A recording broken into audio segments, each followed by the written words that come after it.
Bonjour Sophie. Bonjour Lénaïque.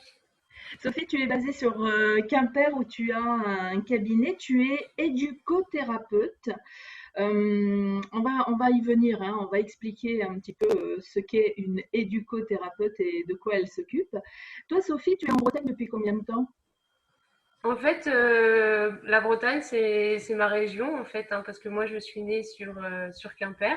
Donc voilà, j'ai toujours grandi au Finistère. Après, j'ai eu quelques expériences quand je suis partie pour mes études, mais voilà, sinon, je suis bretonne. Et tu es Avec partie où un faire nom de tes famille quand études? même. Oui, Euh, je- le nom de famille, c'est vrai, n'est pas très breton. Non, voilà, elle est plutôt polonais, ouais. Donc avec des origines quand même. Oui, alors oui, je suis partie faire mes études dans l'est de la France en fait.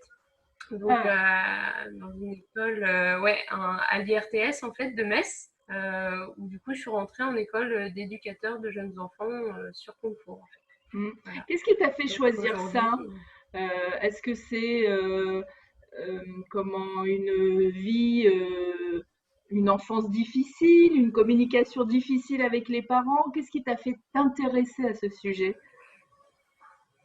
bah, en fait, depuis tout temps, enfin à ce que je m'en souvienne, j'ai toujours été intéressée de comprendre un petit peu ce qui se passait autour de moi en fait, en termes de relations, au niveau relationnel notamment.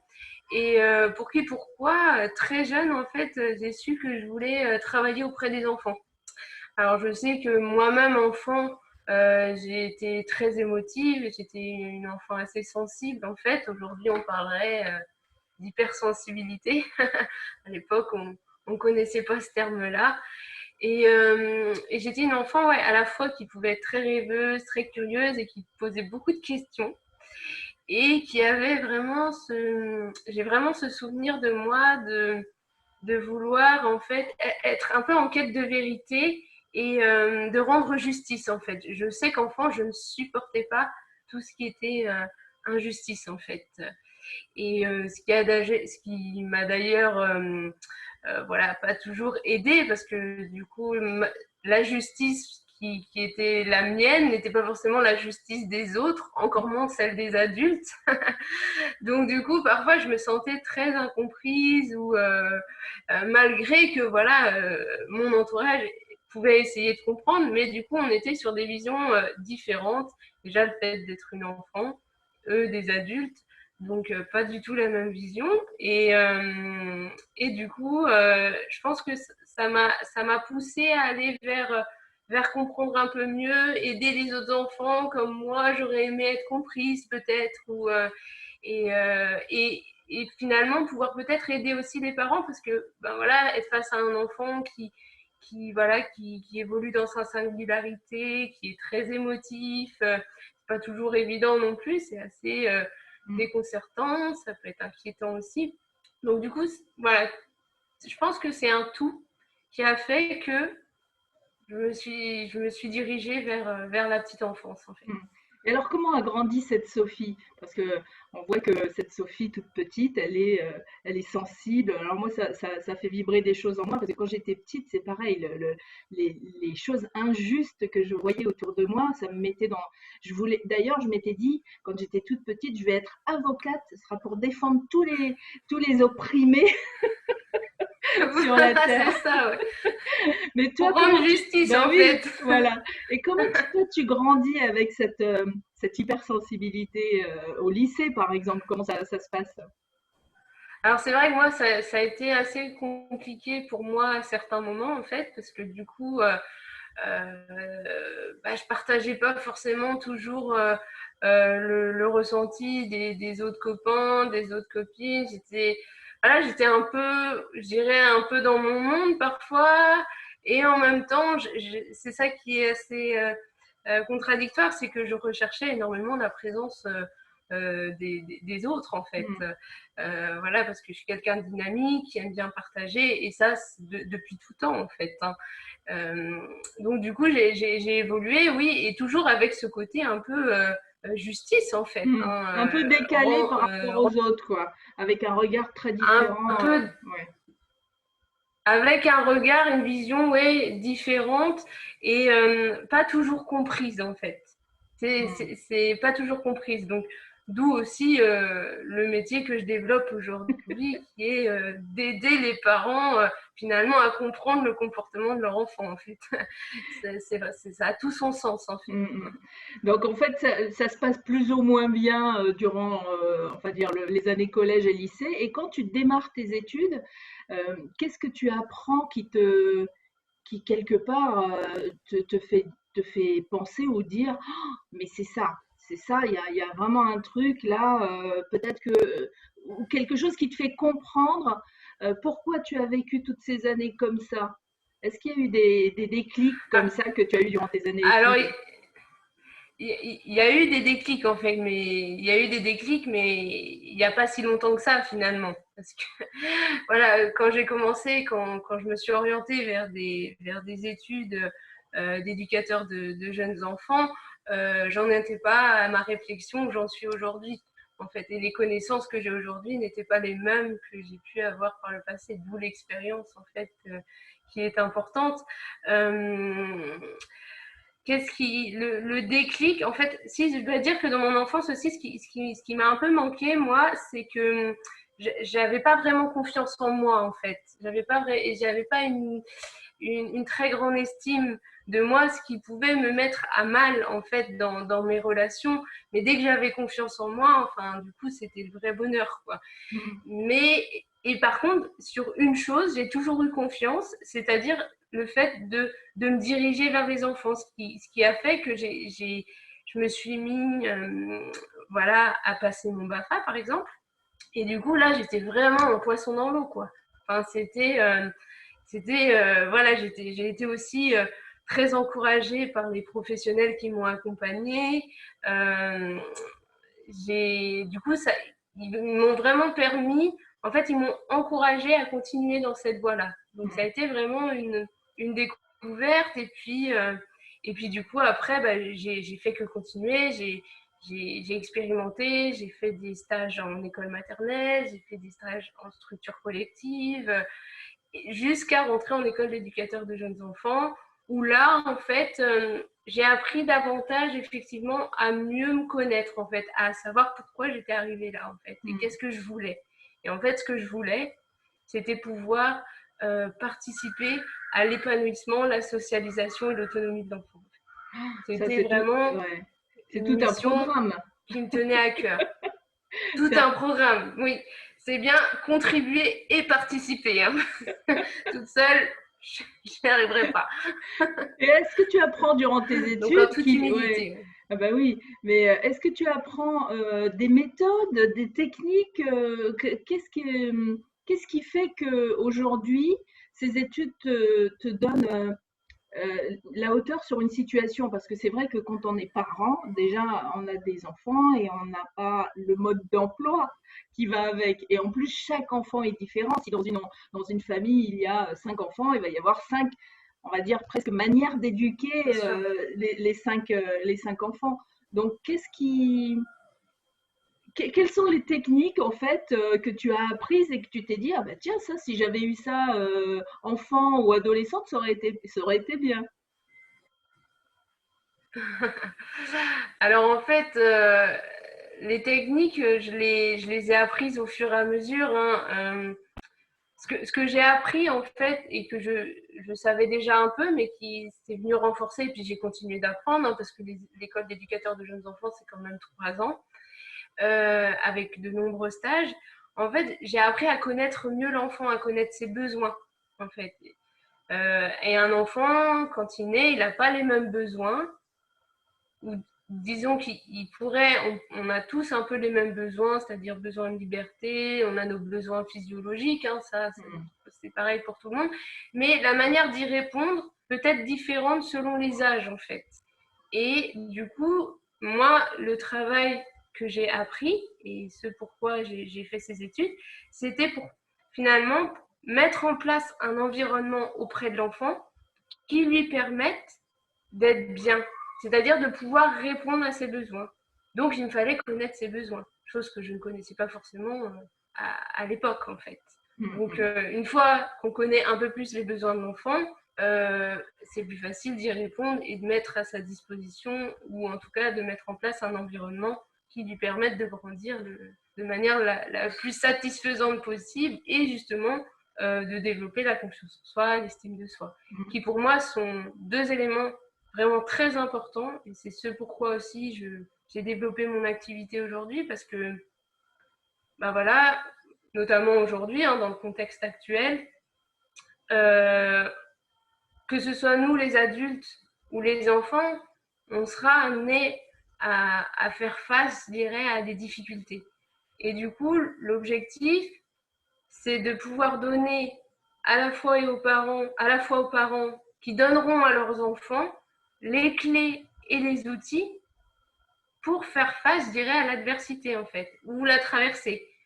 Parce qu'on n'y échappera pas, que ce soit le confinement aujourd'hui ou autre chose en fait. Mais le but, c'est vraiment que l'enfant, avec ses clés et ses outils, et s'il a confiance en lui et s'il a une bonne estime de lui, il arrivera plus facilement à traverser ces épreuves que l'enfant qui a moins de confiance en lui, moins d'estime, et dont l'environnement ne répond pas toujours à ses besoins. Alors toi qui as démarré tes études, en fait au départ tu te dis pas je vais devenir éducothérapeute, tu te dis je sais que j'ai envie de m'occuper des enfants, d'ailleurs tu fais ton BAFA parce que le BAFA c'est plutôt côté animation, etc. Et à quel moment tu décides de devenir éducothérapeute? Alors ça a pris du temps parce que finalement, éducatrice de jeunes enfants, je le suis depuis 2011, donc ça fait presque 9 ans maintenant. Et du coup, je suis passée par de nombreuses expériences avant de vouloir devenir éducothérapeute. J'ai multiplié les expériences en crèche collective, mais aussi associative. Donc, la rencontre avec beaucoup d'enfants, beaucoup de familles, différents professionnels aussi, des équipes pluridisciplinaires. Donc, forcément, il y a du questionnement, il y a de la remise en question. Donc, ça fait évoluer. Et puis, il y a une expérience qui a été vraiment très déterminante dans mon parcours. C'est, c'était en 2014. En fait, j'ai intégré le relais assistant maternel, que maintenant on appelle le relais petite enfance, sur Quimper-des-Communautés, dans le coin. Et du coup, là, ça m'a vraiment ouvert tous les horizons, quoi. C'est-à-dire que là, je pouvais être à la fois avec les enfants sur des ateliers et accompagner les assistantes maternelles qui gardent les enfants, donc accompagner à la professionnalisation. À la fois, j'accompagnais les parents aussi qui étaient dans la recherche d'un mode de garde ou qui allaient être parents qui, du coup, avaient besoin d'être rassurés, qui avaient des questions, qui avaient besoin aussi de pouvoir être écoutés par une personne plutôt neutre, parce que c'est vrai qu'on peut recevoir beaucoup de conseils de la famille, ce qui est plutôt chouette, mais parfois on a du mal à faire le tri en fait. Hein. Ouais. Voilà, en fait, j'essaye ça, on m'a dit ça, et du coup, je sais plus vraiment ce que moi j'ai envie. Internet qui dit tout et son contraire. Voilà, c'est ça. Alors, comment s'y retrouver dans tout ça, quoi. Donc, du coup, de redonner confiance à ce futur parent ou à ce parent sur ses qualités de parent. Donc, et en plus, de pouvoir monter des projets sur un territoire autour de la petite enfance avec des partenaires. Donc, ça a été vraiment très riche et ça a été aussi, comme je dis, très déterminant parce que ça m'a permis de développer ma confiance en moi qui, jusqu'alors, depuis enfant, avait tendance à me manquer. Je dis pas que j'ai super confiance en moi aujourd'hui, mais beaucoup plus en fait. Beaucoup plus, c'est un travail. C'est normal, il y a l'expérience. On dit souvent d'ailleurs que la confiance en soi vient avec l'expérience. C'est plus on a de connaissances, plus on fait les choses et plus on a confiance en soi et en son travail en fait. Exactement. Et pour les parents, c'est pareil. Plus ils vont faire, plus ils vont acquérir de la confiance dans leur rôle de parent, en fait. Donc, il faut y aller, quoi. Et il ne faut pas avoir peur. Enfin, je dis il ne faut pas, c'est une injonction, parce que c'est vrai qu'on est dans cette société où c'est difficile d'avoir le droit à l'erreur, mais finalement, pour progresser, on passera forcément par se tromper parfois. Et ce qui est important, c'est c'est d'apprendre en fait de ses erreurs. Et c'est d'apprendre de ses erreurs. Et si on apprend de ses erreurs, et ben, on évolue, on avance et puis on prend confiance, quoi. Donc, Donc ouais. Chose cette que je dis rencontre, et que ouais, j'essaye de... on essaye tous de Chose faire que je dis le et mieux, ouais. que j'essaye de mettre en pratique tous les jours. Hein. C'est Ah, je certain. dis pas que je suis pas Wonder Woman. Hein. On essaie tous, de toute façon, de faire de notre mieux. Enfin, on fait tous de notre mieux. Après, c'est vrai que notre mieux est différent du mieux de mon voisin ou du mieux de ma mère ou de mon père, parce que ça, c'est vrai que quand on est jeune parent, on est aussi face à nos parents qui peuvent, qui savent, parce qu'ils ont une certaine connaissance et une certaine expérience en fonction des années. Et nous, quand on apprend à être parent, ben, c'est très difficile de se positionner en tant que parent et pas Bien enfant sûr. de la mamie qui sait mieux que tout le monde, parce que ça arrive aussi. Donc, Exactement, donc toi, exactement. ton métier Oui. aujourd'hui d'éducothérapeute, c'est vraiment de rassembler et les enfants et les parents et les institutions et de faire que la communication soit fluide entre ces ces trois sujets. Alors en fait, ce qui a fait que je me suis installée en tant qu'éducothérapeute, c'est aussi que durant cette expérience qui a été déterminante, je me suis rendu compte que les parents avaient énormément besoin de soutien et qu'il existait très peu de métiers encore aujourd'hui pour soutenir les parents, en fait, pour les accompagner dans leur rôle parental.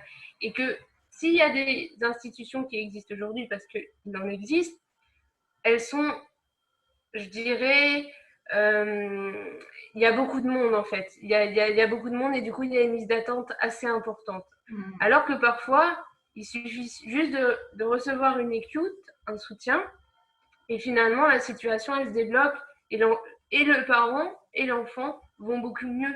Et il n'y a pas besoin. Alors que si on attend, eh ben, la situation, elle peut se dégrader. Donc, c'est ça qui a fait aussi que j'ai voulu développer cette activité-là. Et du coup, aujourd'hui, oui, moi, ce que je propose, c'est un accompagnement des parents et des enfants. C'est-à-dire que je peux très bien, tout dépend de la problématique, je peux très bien accompagner uniquement les parents comme je peux accompagner les parents et rencontrer l'enfant aussi. Si je constate que c'est plus avec l'enfant que je dois travailler, ben, je travaillerai un peu plus avec l'enfant plutôt qu'avec les parents. Mais toujours dans un esprit de coéducation et de communication. Mm. Est-ce que D'ailleurs, c'est... Oui, pardon. Vas-y, continue. d'ailleurs, en fait, d'où le terme éducothérapeute, en fait. Mm.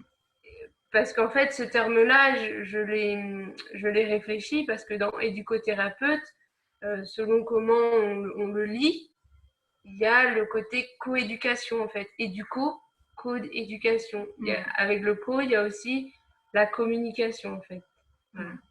Et est-ce qu'il faut attendre qu'il y ait un problème euh, à l'école ou à la maison pour consulter l'éducothérapeute que tu es? Ou est-ce que au final, si je suis parent et que j'ai juste envie d'apprendre mon métier de parent et d'avoir quelques clés pour que ce soit un peu plus simple à la maison pour gérer les crises quotidiennes ou les crises existentielles ou les crises par rapport à l'âge, etc. Est-ce que sans avoir réellement de problème, je peux consulter l'éducothérapeute que tu es ou il faut vraiment attendre un problème? Non, non, non. Les familles qui souhaitent avoir quelques clés et quelques outils peuvent me contacter, bien sûr. Bien sûr, c'est ce qu'il y a de mieux d'ailleurs, j'ai envie de dire. C'est de pouvoir réfléchir en amont ou dès qu'on se pose une question. Alors, Mm. c'est pas anticiper, je dirais pas qu'il faille anticiper, parce que du coup, c'est important aussi de vivre le moment présent. Parce que parfois, on va anticiper certaines choses alors que ça ne nous arrivera pas. Donc, Mm. c'est dommage d'user de l'énergie à ça. Et puis, ce qui peut se passer aussi, c'est qu'en anticipant quelque chose, on va produire finalement C'est la ça. difficulté. Donc, c'est dommage. Donc, c'est bien de rester éveillé en fait à ce qui se passe. Et puis voilà, si à un moment donné, on a des questions, on a besoin d'une écoute, d'un soutien, c'est toujours possible de me contacter. Mm. Après, c'est vrai que la majorité des personnes qui me contactent, il y a une problématique avérée en fait. Bien souvent, on attend d'avoir mal pour consulter. C'est souvent le cas, oui. Et alors, quels sont est-ce qu'il y a un grand thème, toujours le même, qui font que les parents viennent te voir? Alors oui, il y a des thématiques quand même qui reviennent parce que du coup, moi, j'accompagne les parents qui ont des enfants de la naissance à 7 ans, donc parce que c'est ma spécialité. Je peux ouvrir à un peu plus, hein, je peux ouvrir, tout dépend de la problématique toujours, hein. Mais oui, il y a des sujets comme le sommeil, la difficulté au Mm. niveau du sommeil. Donc ça revient assez régulièrement, l'enfant qui ne veut pas dormir le soir. Du coup, ça déclenche en fait des conflits Mhm. entre parents et enfants. Ça peut être aussi l'agressivité chez le jeune enfant, notamment quand il est à l'école, en fait, sa relation avec ses pairs, en fait.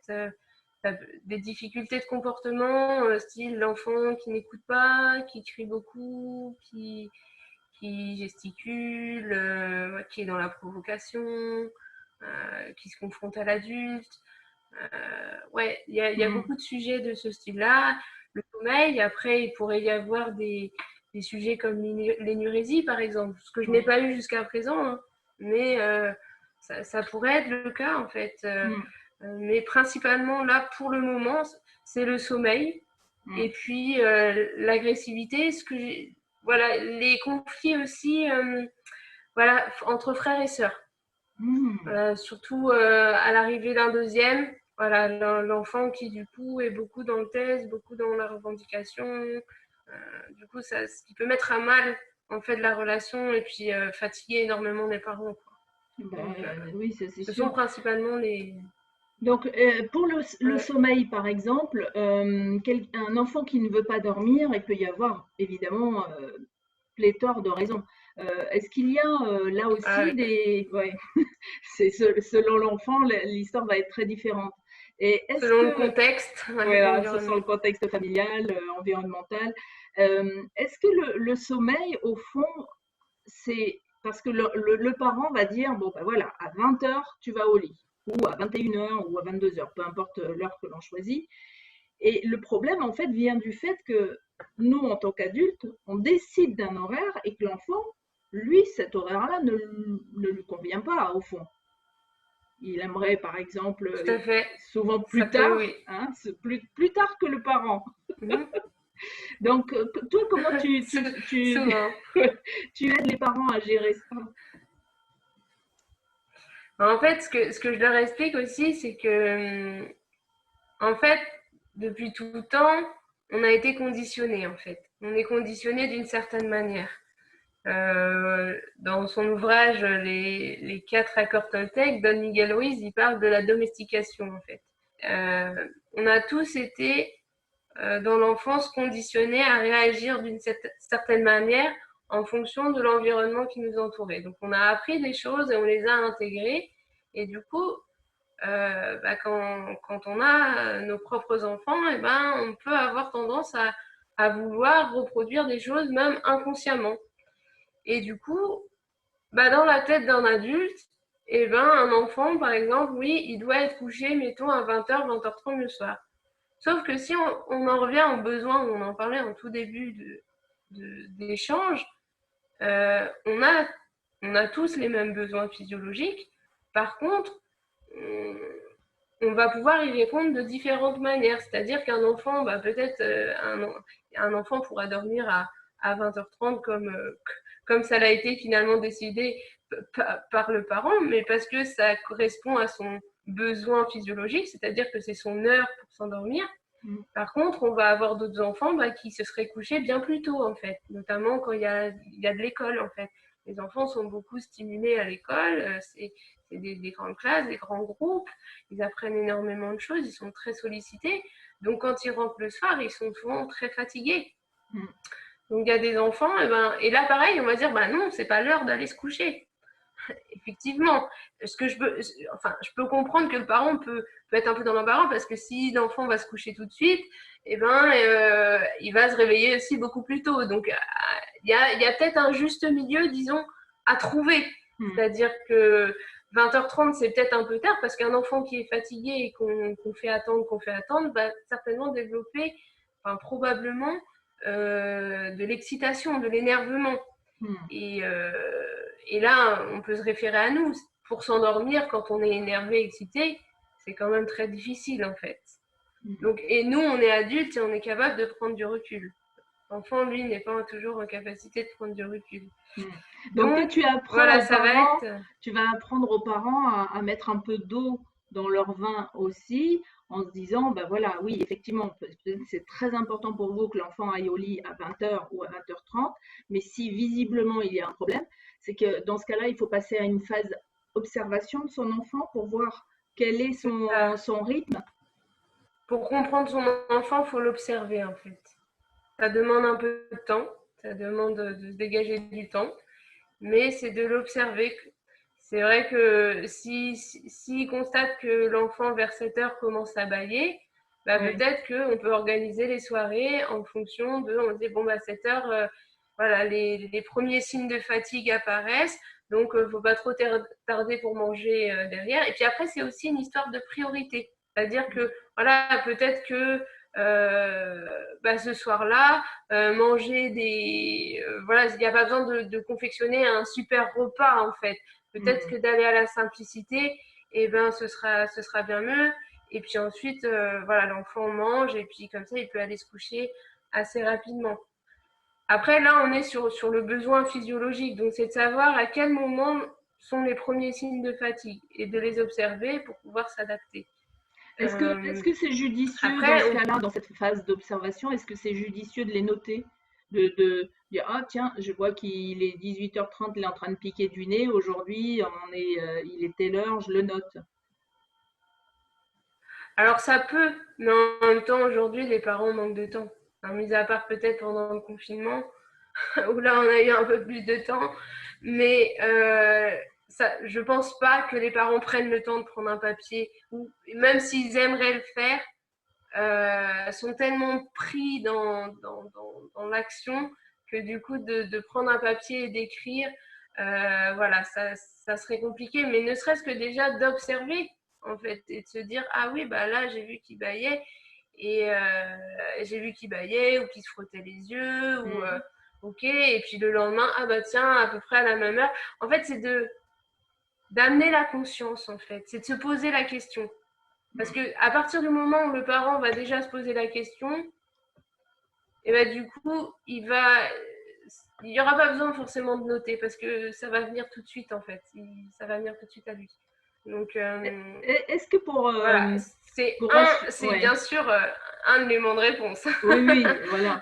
Et après, si on voit que notre enfant à 23 heures, il a encore les yeux comme ça, ben là, on fait quoi? Parce qu'il peut y avoir des enfants qui ont besoin de très peu de sommeil et qui vont vouloir se coucher très très tard. Alors après, ça aussi, c'est à observer. Est-ce que c'est un besoin, est-ce que c'est un enfant qui a un besoin très peu de sommeil ou est-ce que c'est un enfant qui est très fatigué mais qui n'arrive pas à s'endormir? Parce qu'en fait, ça demande aussi de l'observation parce que un enfant, aujourd'hui, un enfant a aussi besoin, alors on parlait des besoins physiologiques, mais il a aussi besoin, je dirais, que son réservoir affectif soit rempli. Alors je m'explique. Je m'explique. C'est-à-dire qu'un enfant, il a besoin d'un contact, il a besoin du contact de ses parents, en fait.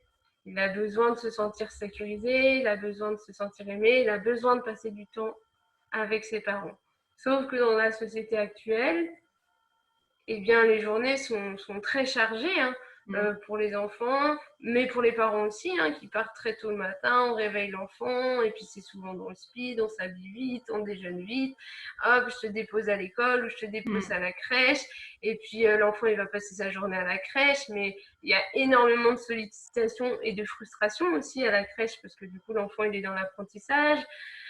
Et puis le soir, et ben, du coup, je retrouve mon parent, mais de nouveau, il faut faire vite parce qu'il faut rentrer, il faut faire les devoirs peut-être pour le grand frère ou la grande sœur, il faut prendre le bain, faire à manger. Et au final, non, il est presque temps de se coucher et finalement, l'enfant n'a pas passé de temps avec ses parents individuellement, parce que j'insiste aussi sur le côté individuel en fait.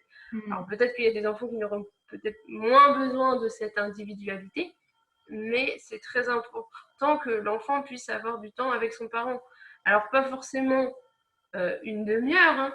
Voilà ce sur quoi j'insiste aussi, c'est la qualité en fait du temps passé avec l'enfant et non la quantité. Donc ne serait-ce que de prendre un temps tous les soirs, par exemple avec son enfant, pendant ne serait-ce qu'un quart d'heure et lui lire une histoire ou en tout cas faire ce dont l'enfant aime, du coup, pour partager un temps avec lui. Et du coup, c'est comme ça que le réservoir va se remplir. Parce que tout au long de la journée, ce réservoir d'amour, bah, il a diminué. C'est un peu comme du carburant qu'on mettrait dans une voiture. Bah, à force de faire la route, et bah, ça diminue. Et puis si on met pas de carburant, bah, ça tombe en panne, quoi. Et ben l'enfant, c'est un peu pareil. Sauf que quand il tombe en panne, et ben lui, c'est plus des comportements agressifs, colériques, d'impatience et du coup ou justement le refus de s'endormir ou parce que pas suffisamment sécurisé et c'est vrai qu'on l'identifie pas toujours, donc c'est très important aussi de pouvoir passer du temps avec son enfant en fait.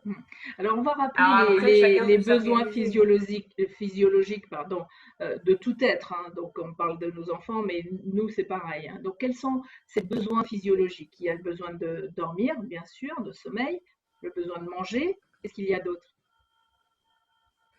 Bah, ce besoin d'amour en fait aussi, hein, ça fait partie d'un besoin physiologique, hein.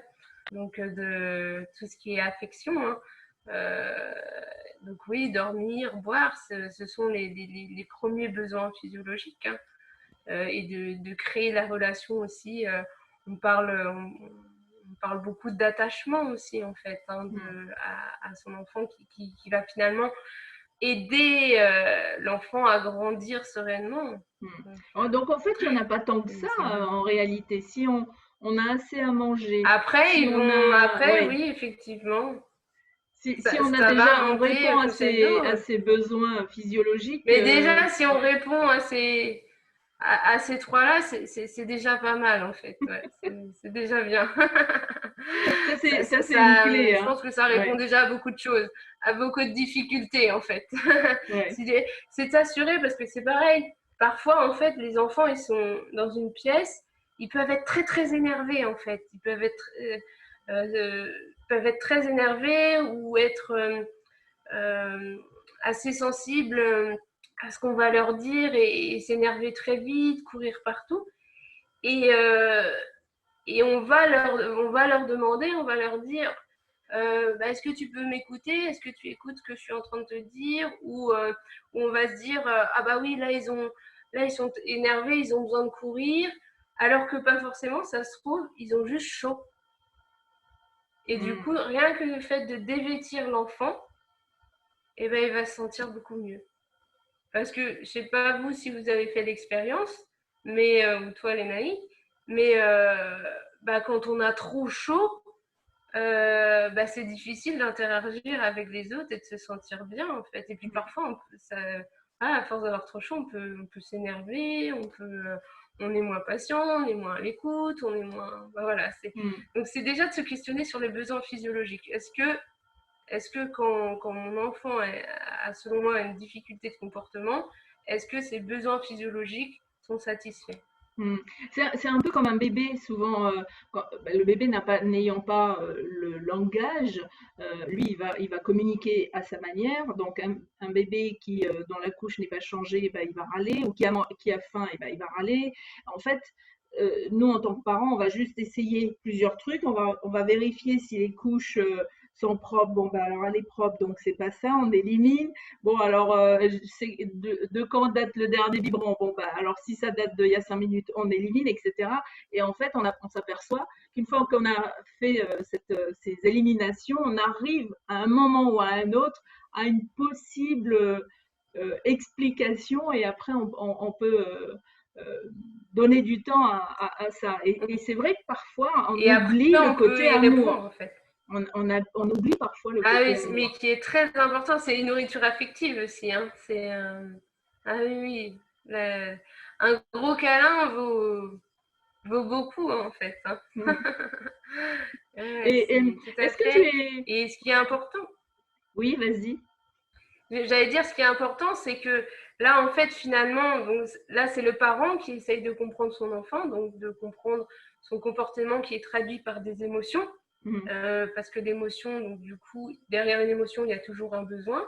Et du coup, le parent va essayer d'aller chercher quel est ce besoin. Mais plus l'enfant va grandir, plus justement, il va être en capacité de faire lui-même si on l'a accompagné à identifier quelles étaient ses émotions et de quoi il avait besoin. Et il va lui-même progressivement devenir autonome et le parent n'aura même plus forcément toujours, j'ai bien toujours besoin, parce qu'on a toujours besoin d'amour, hein, Mm. on peut s'en apporter à soi-même, mais c'est bien aussi d'en recevoir. Euh, mais le parent n'aura plus autant besoin de deviner, enfin d'être dans une Ouais. enquête en fait. Et c'est Euh, là que c'est difficile, c'est quand on arrive à progressivement. ça, à être obligé de deviner ce qu'a l'autre. Quand on a eu une journée difficile ou longue, etc., on n'a pas envie de deviner ce qui se passe chez l'autre. Non, on est fatigué. Mais... Ouais, tout à fait. Donc c'est vrai que c'est pas toujours, c'est pas évident pour les parents avec le rythme actuel Mm. de la vie qu'on mène, parce qu'à la fois il y a le travail, à la fois il faut pouvoir passer du temps avec ses enfants, mais il faut aussi pouvoir avoir du temps pour soi en fait. Mm. Laisser de la place en fait pour soi aussi, pour pouvoir en donner après à ses enfants. Donc tout ça, c'est une histoire d'équilibre en fait Mm. à Ouais. trouver. Et après, on fait du mieux qu'on peut. Ça, c'est à Oui, et retenir, on puis fait du mieux. il y a peut-être des rituels à mettre en place aussi. Par exemple, moi je me rappelle quand j'étais jeune, mes premiers boulots, j'avais un patron qui me disait, quand tu arrives au boulot, tes problèmes de la grand-mère, des bébés, des machins, je veux rien savoir, c'est tu arrives au boulot, il y a que le boulot qui doit être important. Et finalement, on pourrait faire le chemin inverse, c'est que quand on arrive à la maison, tous les soucis qu'on a pu avoir dans la journée, il faudrait pouvoir se débarrasser de ces soucis pour arriver à la maison un petit peu plus disponible. Ce serait bien, ce serait bien, mais c'est l'idéal ça, parce qu'on est une seule personne. Et que quand on va travailler, ben, on va travailler avec ce qu'on a vécu à la maison juste avant. Et que quand on arrive à la maison, si on n'a pas eu le temps, en tout cas, de pouvoir ouais, avoir Avoir une sorte de sas de une phase de décompression. décompression, Oui. voilà, c'est ça, Hein. et ben on arrive quand même à la maison avec le travail. Et en même temps, ce qui est important, et voilà, ce qui est important aussi, c'est que je dirais l'importance d'être vrai aussi. C'est-à-dire que qu'on soit parent, qu'on soit enfant, on a tous des émotions en fait. On a tous des émotions et ces émotions, c'est la preuve qu'on est vivant aussi. Et, euh, et en fait, un enfant qui voit son parent en colère, pourquoi pas? Enfin, pourquoi pas dans le sens où si le parent l'exprime, c'est-à-dire, bah Mm. oui, effectivement, j'ai eu une dure journée, là je suis un peu en colère, je suis moins disponible. Écoute, là je vais juste prendre un temps pour moi. Et s'il faut, bah, on visualise, on fait visualiser le temps à l'enfant, parce que les enfants n'ont pas toujours la notion du temps, d'ailleurs n'ont pas la notion du temps. Donc, si on veut, on met un chronomètre, par exemple, hein, On fait voir sur une horloge. Et pendant ce temps-là, bah, c'est du temps pour moi. Et ensuite, après, je passe du temps avec toi. Mais là, Hmm. c'est vraiment compliqué pour moi. J'ai eu une journée difficile et je suis en colère. Et déjà, de par ça, l'adulte, le parent, montre l'exemple à son enfant. Hmm. C'est-à-dire que j'ai le droit d'être en colère. Oui. Et c'est important de pouvoir le dire, c'est important de pouvoir l'exprimer. Parce que si le parent n'exprime pas ses émotions, on ne peut pas s'attendre à ce que l'enfant les exprime. Ou alors, il Ben va oui. les exprimer tels que son parent le jour où ça va exploser, en fait. Et C'est du ça, coup, il bah, va là, on peut avoir l'exprimer beaucoup en d'agressivité. étant agité, en étant agressif, etc., sans C'est pouvoir ça, exact. expliquer ce qui lui arrive, parce qu'en fait, il fera juste que reproduire ce que nous, en tant que parents, on fait, euh, on Oui, fait voilà, sans se poser de il questions, sera quoi. submergé, en fait. Hmm. Il sera submergé et l'enfant, lui, n'a pas, contrairement à l'adulte, l'enfant, lui, n'a pas les capacités, le jeune enfant n'a pas les capacités encore de pouvoir se raisonner quand il vit une frustration. Par exemple, Hmm. souvent, ce qui est lié à la colère, c'est souvent l'injustice ou la difficulté d'atteindre un objectif, en fait. Parce que du coup, il y a quelque chose d'extérieur qui va venir empêcher de réussir ce qu'on avait envie de faire. Hmm. Et du coup, c'est là que la colère sort. Donc nous, on est capable aujourd'hui de se dire ça. Hein. Enfin, si on a fait le travail, c'est Hmm. toujours pareil. Ça demande de s'y intéresser et de faire le travail. Euh, mais c'est tellement riche quand on se lance dedans. Enfin, je peux que vous encourager à le faire. De toute façon, là, Et on pour sait, c'est vous une et pour passionnée vos qui parle. enfants. Voilà, c'est ça, exactement. Alors, Mais le du coup, problème oui. du confinement, justement, aujourd'hui, on sait que les gens courent constamment, c'est vite, vite, vite le matin, vite, vite, vite le soir, et puis on prend pas le temps de rien. Mais aujourd'hui, on a plus que du temps avec nos enfants pour beaucoup de gens, parce qu'il y en a qui continuent encore à aller travailler, qui ne sont pas du tout en confinement, et puis il y en a d'autres qui sont en confinement et en télétravail, et là, peut se poser des. Il n'y a plus de. Ben, il n'y a pas de barrière entre le bureau et la maison, là. Donc, on n'a Oui, pas de c'est ce plus fameux sas de difficile. décompression qu'on peut prendre un moment avant le travail ou après le travail. Qu'est-ce que ce serait, qu'est-ce que tu pourrais dire aux parents dans ce cas qui souffriraient en fait de ce confinement et d'avoir ces enfants ben, tout le temps, 24 heures sur 24. Et de ne pas avoir du temps pour soi finalement.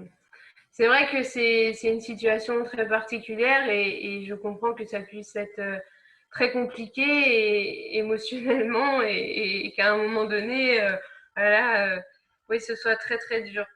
Alors après, il existe. Alors après, tout dépend de la situation aussi. Si on est deux, si les parents sont deux ou s'ils sont tout seuls. Ça aussi, c'est Mm. vrai que ça joue beaucoup parce que on peut très bien déléguer à un moment donné à l'autre parent. Si vraiment nous ça commence à être compliqué ou qu'on a besoin de temps pour soi un peu plus, eh ben, on peut déléguer à l'autre parent. Si les enfants sont suffisamment autonomes, on peut aussi leur dire bah voilà, là moi j'ai besoin de temps pour moi, comme je disais tout à l'heure.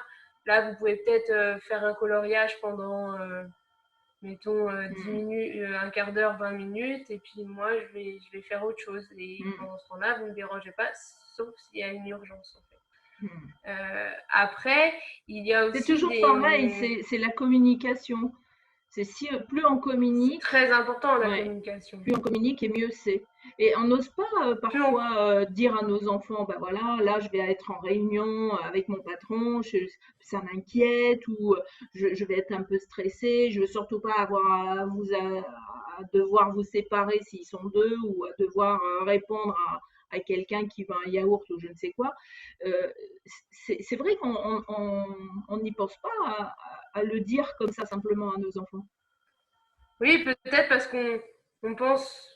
Dans notre réalité, on pense que c'est évident en fait, donc du coup, on pense pas à communiquer. Ce qui est une évidence pour nous n'est pas toujours une évidence pour l'autre en fait, et notamment pour des enfants. Donc c'est vrai que et puis ça demande d'anticiper un petit peu et parfois on n'anticipe pas toujours. Mm. Et Mais après, oui, la verbalisation, ce qu'on appelle la verbalisation, mais c'est plutôt un terme positif, c'est toujours de communiquer et de dire les choses en fait à l'enfant. Donc, alors à sa hauteur, hein, c'est-à-dire Mm. voilà, avec les mots que lui peut employer ou connaître, enfin qui seront accessibles. Mais on peut dire les choses aux enfants en fait. Parfois on se bloque en se disant il va pas comprendre en fait. Ouais. Les Ouais. enfants sont très très intelligents et ils comprennent très rapidement et même sans même parfois qu'on ne leur parle, eux ils observent en fait Mm. et tout de suite ils captent des choses. D'ailleurs, c'est ça aussi c'est ça, c'est à ça qu'il faut faire attention en ce moment. Enfin, c'est encore une injonction qui serait bien de faire attention parce qu'on sait qu'aujourd'hui, il y a beaucoup d'anxiété en fait. L'environnement dans lequel on est fait qu'il y a beaucoup d'anxiété et, euh, et plus il y a d'anxiété, enfin si l'enfant observe une anxiété et qu'en plus il n'y a pas de communication sur cette anxiété, bah, l'enfant va lui-même développer de l'anxiété. Alors qu'en fait, finalement, s'il y a un peu d'anxiété, qu'on y met de la communication, Mm. eh ben, il y a de fortes chances que l'anxiété chez l'enfant diminue, en fait. Et puis, Ouais. une chose importante aussi, c'est que on peut, on peut être anxieux, mais pas que. C'est une partie de nous Mm. qui souvent on s'identifie en fait à l'émotion, c'est-à-dire j'ai peur, je suis en colère.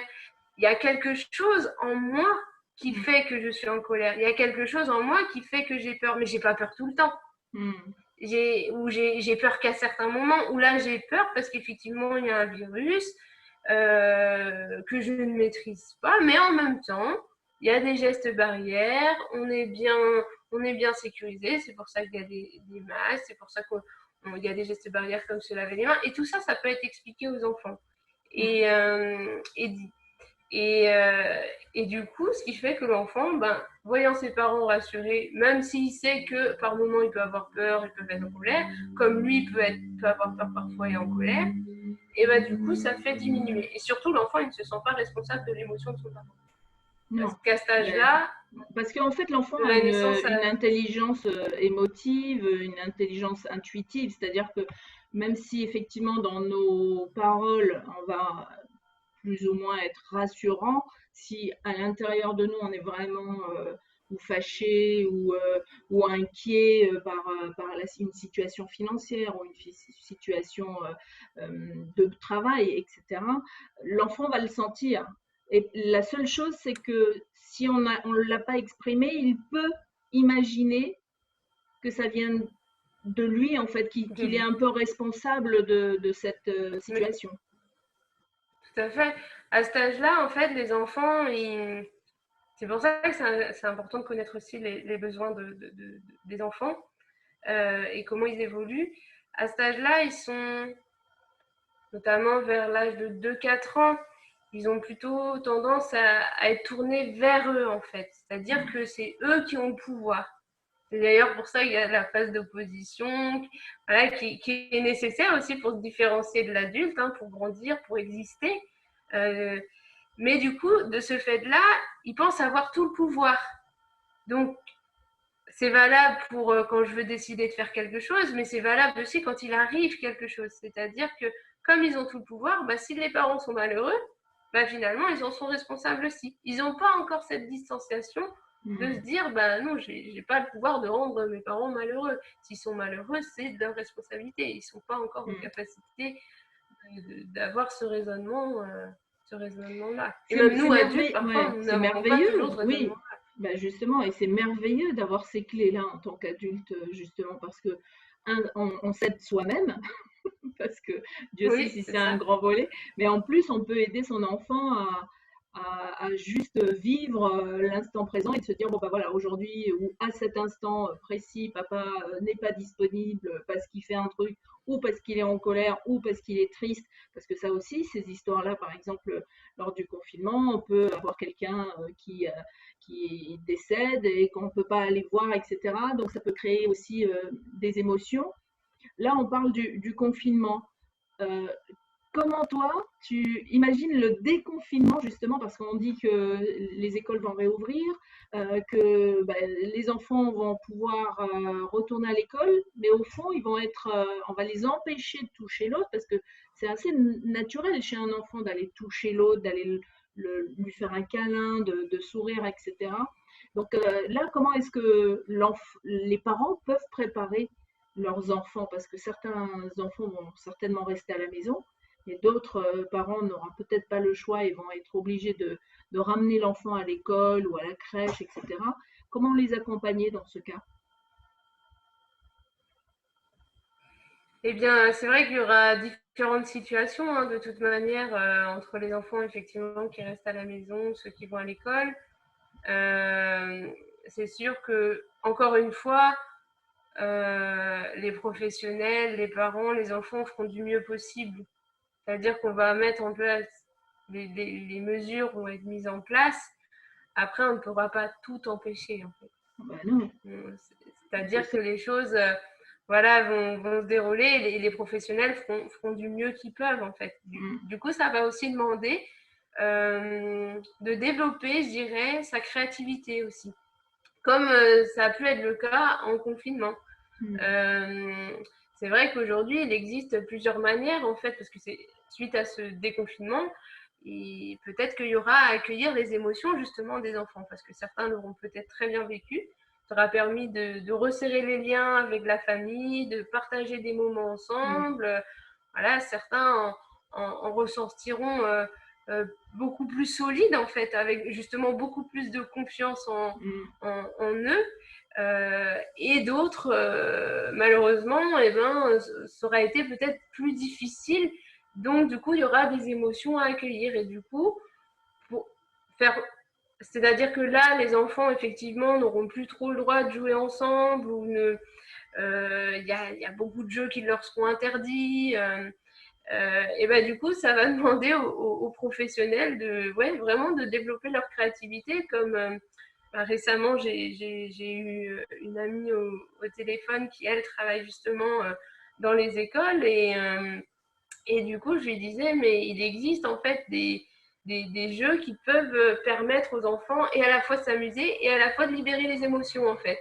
Et telles mm. que euh, la danse, après il peut y avoir le dessin aussi, enfin il y a beaucoup de choses qui peuvent être mises en place, mais c'est sûr qu'il va falloir sortir de cette zone de confort, mais quelque part, pendant le confinement, on a dû s'adapter parce qu'on nous aurait dit il y a quelques mois en arrière, pendant 2 mois, vous allez rester confinés dans votre maison avec vos enfants, vous allez leur faire la classe, vous n'irez pas travailler, vous n'aurez pas le droit de bouger à plus d'1 kilomètre de chez vous. Enfin, euh, c'était inconcevable. Et Mm. pourtant, on a fait du mieux qu'on pouvait et on a quand même réussi à s'adapter.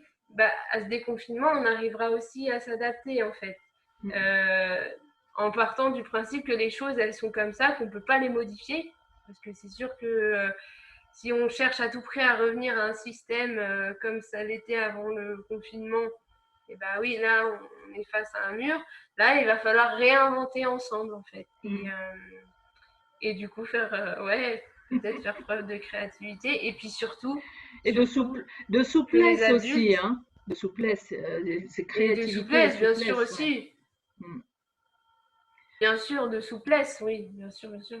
De souplesse et puis d'écoute et d'écoute déjà de ses propres émotions parce que cette même personne me disait oh là là, mais je me mets à la place des enfants, ça va être super anxiogène, ils vont avoir peur, ils vont pas être bien.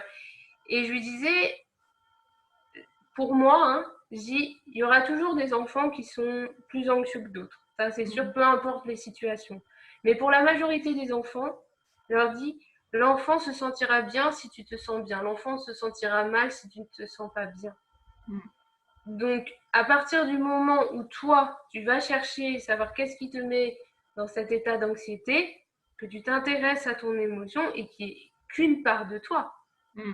euh, et que tu arrives à découvrir quel est le besoin derrière et que tu arrives à l'exprimer, déjà, ton émotion, elle va probablement s'en aller et du coup de laisser place à peut-être plus de joie et du coup à une meilleure relation avec les enfants. Et les enfants, s'ils doivent être joyeux, ils seront joyeux. Enfin, ils vivent le moment présent. Ça, c'est vrai que c'est extraordinaire. Et souvent, on fait un monde, mais l'enfant s'adapte très vite à plein de situations. Bien plus que nous, adultes. Tout à fait. Oui. Tout à fait. En fait, c'est nos capacité, peurs en tant qu'adultes que l'on transmet aux enfants. Et, et si on n'en est pas conscient, c'est vrai que ça peut créer des choses très douloureuses, des expériences douloureuses. C'est vrai, et c'est tout à fait juste. Et là, on revient au cœur du métier que je développe. C'est-à-dire que même sans confinement, hein, finalement, c'est nos propres peurs qui parfois vont produire le comportement dérangeant de l'enfant, en fait. C'est pour Ouais. ça que l'environnement est très important, en fait. C'est voilà, la sécurité physique et affective, en fait, qu'on va pouvoir transmettre à l'enfant. Oui, puis c'est déculpabiliser les parents aussi, de dire bon bah voilà, vous n'avez pas, vous êtes dans une situation où vous vivez la chose très difficilement, très douloureusement. Voilà, c'est pas grave, Ouais, ça arrive ça quoi. sert à Voilà. rien de se mettre autant, enfin, de pression. Ouais, Mm. beaucoup de parents, ce qui est normal. Là, je lisais un petit texte tout à l'heure et je me dis, mais oui, c'est tout à fait ça en fait. Euh, c'est vrai qu'aujourd'hui, la question se pose, est-ce que je mets mon enfant à l'école? Est-ce que je le mets pas à l'école? Parfois j'ai le choix, mais parfois je l'ai pas parce qu'il faut que j'aille travailler. C'est de se dire à un moment donné, et c'était même les paroles d'un instituteur, c'était de transmettre aux parents, votre enfant est là où il doit être. C'est-à-dire que votre enfant, il n'est pas en retard, il n'est pas en avance, il est là où il doit être. Et en fait, ce qui était important, ce qui était dit aussi dans cette communication, c'est que voilà, à partir de septembre, eh ben lui, il reprendrait les fondamentaux de l'apprentissage, mais qu'il avait besoin de l'aide des parents aussi, euh, parce que pour qu'un enfant puisse apprendre et être dans l'apprentissage, justement, on en revient à ses besoins physiologiques, il a besoin d'amour, il a besoin d'être rassuré, il a besoin de contact avec ses parents, on se dit bien, parce qu'il ne peut pas en avoir avec les autres, mais pour le moment, mais il a vraiment besoin d'être écouté, qu'on puisse l'aider à exprimer ses émotions, à savoir quels sont ses besoins. Et un enfant qui développe ça et qui a cette sécurité-là apprendra beaucoup mieux qu'un enfant à qui on dit il faut que tu apprennes, allez, vas-y, il y a tout ça à faire, il y a tout ça. Non, non. Voilà, donc il insistait sur l'importance de cette coéducation avec les parents. Moi, je fais mon job, c'est-à-dire c'est mon métier de leur apprendre à faire des mathématiques, du français et de la lecture, etc. Vous, votre job, c'est de rassurer votre enfant, d'être là pour lui, en fait. Et on relâche la pression, il n'y a pas d'objectif à atteindre. Et de toute manière, l'enfant, il avancera à son rythme. Il n'y en a pas qui sont en avance, il n'y en a pas qui sont en retard. Il y a toute la vie pour apprendre. Oui, faut Ça, résister aux comparaisons aussi. Oui, alors ton frère, il marchait à 10 mois et toi, tu es encore. Voilà. Faut ça, oui, résister c'est aux ça. comparaisons parce que chaque enfant a son rythme et ses besoins physiologiques pareils. Et dans ses besoins physiologiques pareils. C'est-à-dire qu'un enfant qui va manger beaucoup, l'autre peu. Bah, c'est peut-être juste parce que dans leurs besoins, c'est comme ça. Il faut pas que j'essaye de lisser en fait tout ça, quoi. Oui, voilà, c'est ça. Mm. Oui, bah après, c'est normal, hein. C'est normal que les parents soient inquiets, qu'ils aient peur, parce qu'ils ont envie que leur enfant réussisse, qu'il soit voilà, qu'il ait le moins de difficultés possible, en fait. Sauf que, en fait, les apprentissages se font de différentes manières et se font aussi bien à l'école qu'à la maison euh, et du coup, oui, aussi bien à la Et maison commence par qu'à l'école, l'exemple. il y a pas une Ouais. manie. Et l'éducation Pardon? commence par l'exemple. Et commence par, oui, par l'exemple que l'on peut donner. Ouais. Ah bah, effectivement, oui. Les enfants, de toute manière, enfin, les enfants sont, leurs parents, c'est leur modèle. Hein. Mm. C'est leur modèle. Donc, ce que produisent les parents, les enfants vont l'imiter. Ça, c'est sûr et certain. Merci Ouais. Sophie. Est-ce que tu aurais un conseil de lecture pour les parents qui auraient envie de creuser un petit peu le sujet de l'éducation et en tout cas de cette communication un petit peu plus naturelle entre les enfants et les parents? Alors, moi, il y a beaucoup d'ouvrages qui peuvent être intéressants. Euh, je dirais que le livre, après, c'est si les parents ont du temps, c'est toujours pareil, hein. Le livre de Catherine Guéguin, Pour une enfance heureuse, qui permet d'en savoir un peu plus sur comment se développe le cerveau humain, mais notamment le cerveau de l'enfant. Donc, ça peut être un peu technique, mais ça reste quand même accessible avec beaucoup d'exemples. Et puis après, moi, j'aime beaucoup ces deux ouvrages-là, qui peuvent aussi bien servir aux parents qu'aux enfants. C'est, alors je ne sais pas si vous allez Oui, les verront, émotion, enquête mais je les et... mettrai sinon. Ah ouais, En ouais, fait, ouais, c'est super. émotion, enquête et mode d'emploi, en fait. Donc, il y a le tome 1 et le tome 2. Et du coup, là, ça englobe vraiment de nombreux outils euh, pour justement mieux accueillir nos émotions. Comment les Mm. accueillir? Parce que bah, du coup, on ne peut pas faire tout et n'importe quoi non plus, hein.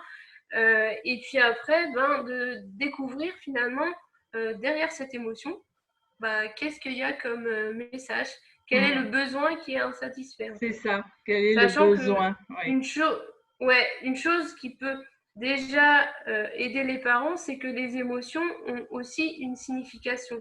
La colère, elle va avoir tendance à repousser. La tristesse, on va lâcher, donc ça va vers le bas. On lâche quelque chose en fait. La joie, c'est une expression, donc Là, c'est un rayonnement. c'est Donc voilà.